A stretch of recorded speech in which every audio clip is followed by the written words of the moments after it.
नमस्ते प्रणाम। मैं हूं अंतिमा पांडे। अपने यूट्यूब चैनल पर आप सभी दर्शकों का स्वागत एवं अभिनंदन करती हूं। एक नाच गीत सुनाने जा रही हूं, अगर अच्छा लगेगा तो कमेंट करके जरूर बताना। धन्यवाद।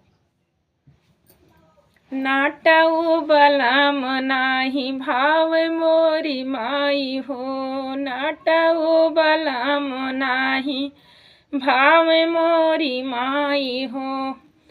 छनिया जरी गए छप्पर जरी गए सारी दुनिया, छनिया जरी गए छप्पर जरी गए सारी दुनिया। नाटो बैठ के तपता ताप मोरी माई हो, नाटो बैठ के तपता ताप मोरी माई हो। नाटऊ बलम नाही भाव मोरी माई हो।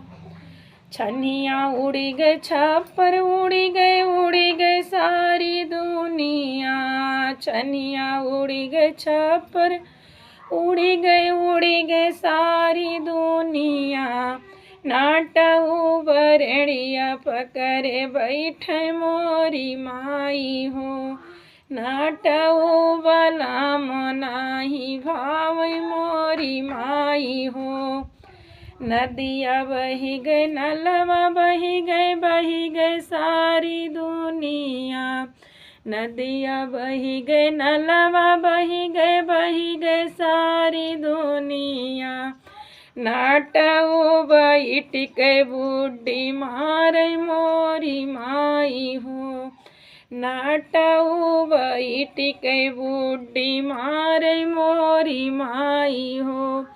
नाटऊ बलम नाही भाव मोरी माई हो।